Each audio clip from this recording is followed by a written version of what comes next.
ನಮಸ್ಕಾರ. ಸಮಾಜದಲ್ಲಿ ಅವಮಾನಕ್ಕೊಳಗಾದಾಗ ನಮಗೆ ಉರಿಯುವುದು ಸಹಜ. ರಕ್ತ ಕುದಿಯುತ್ತದೆ.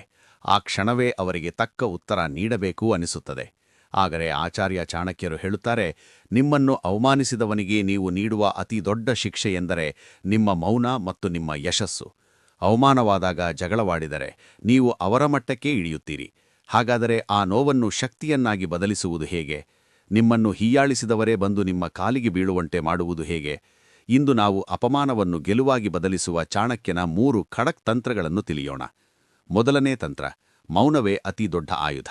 Silence is the best answer. ಚಾಣಕ್ಯರ ಪ್ರಕಾರ, ಮೂರ್ಖರು ನಿಮ್ಮನ್ನು ಅವಮಾನಿಸಿದಾಗ ನೀವು ಮೌನವಾಗಿದ್ದರೆ ಆ ಅವಮಾನ ಅವರಿಗೇ ವಾಪಸ್ ಹೋಗುತ್ತದೆ. ನೀವು ಪ್ರತಿಕ್ರಿಯೆ ನೀಡದಿದ್ದಾಗ ಅವಮಾನಿಸಿದವನು ತನ್ನ ಅಸ್ತ್ರ ವಿಫಲವಾಯಿತೆಂದು ಒಳಗೊಳಗೆ ತಾನೇ ಸೋಲುತ್ತಾನೆ.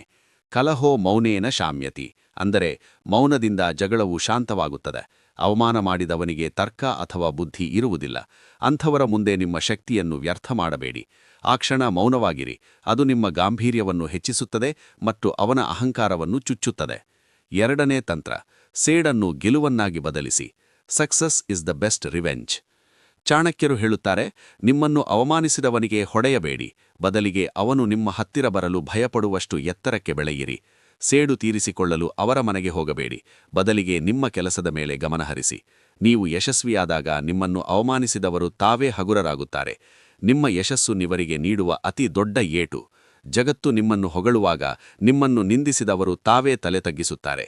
ಸೇಡು ತೀರಿಸಿಕೊಳ್ಳುವ ಕಿಚ್ಚು ನಿಮ್ಮ ಸಾಧನೆಗೆ ಇಂಧನವಾಗಲಿ. ಮೂರನೇ ತಂತ್ರ, ಅವರನ್ನು ಸಂಪೂರ್ಣವಾಗಿ ಕಡೆಗಣಿಸಿ. Ignore the existence.